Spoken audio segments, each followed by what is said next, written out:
जो इलेक्टेड आहे तुमच्या मनातला आहे, ज्याला लोकांनी लोकप्रतिनिधी म्हणून निवडून दिलाय, जो मुख्यमंत्री झालाय, त्याला 31व्या दिवशी ह्या दिशेने कुठे चाललंय? विजन काय असतं की माझ्या राज्यातल्या प्रत्येक मुलाला आणि मुलीला चांगलं दर्जाचं शिक्षण मिळावं. आता शिक्षणाबद्दल आपण चर्चाच करणं म्हणजे असरच्या रिपोर्टची चर्चा 20 वर्षापूर्वी पार्लमेंट. असरचा रिपोर्ट म्हणजे सरकारवर टीका नाही, एक असेसमेंट आहे की आपल्या राज्यात शिक्षणाची काय परिस्थिती आहे. मग भाषा कुठली वगैरे तो नंतरचा विषय.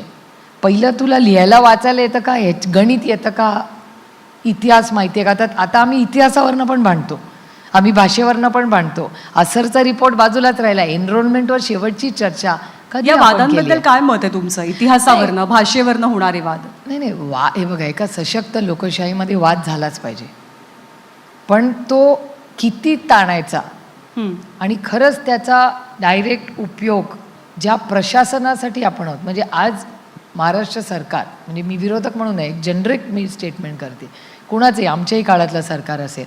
तुम्हाला आठवत असेल असरचा रिपोर्टची चर्चा दरवर्षी संसदेत व्हायची. असरचा रिपोर्ट म्हणजे आमच्यासाठी अगदी एक महत्त्वाची डॉक्युमेंट होती की आता असरच्या रिपोर्टवर चर्चा झालीच पाहिजे.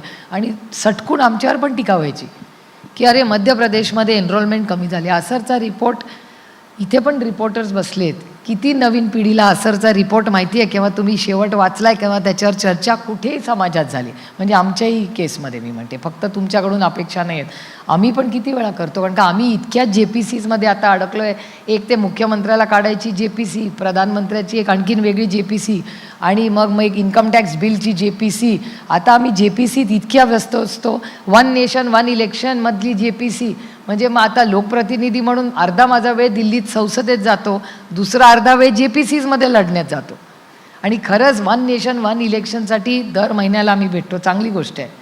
पण असरचा रिपोर्ट महत्त्वाचा, शिक्षण महत्त्वाचं का 1 नेशन 1 इलेक्शन महत्त्वाचं?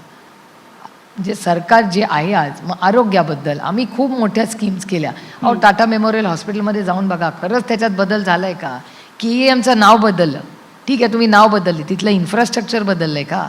नाव बदलून काय क्रांती झाली आहे का तिकडे? नाव बदलून क्रांती होणार असेल तर जरूर कुणाचंही नाव घ्या, तुमचं स्वतःचं ज्यांनी बदललं त्यांचं घातलं तरी मला काही अडचण नाही.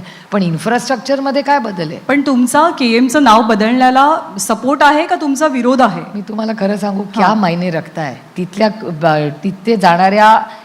तिथे जो जाणारा पेशंट आहे ना, मला त्याच्यात इंटरेस्ट आहे.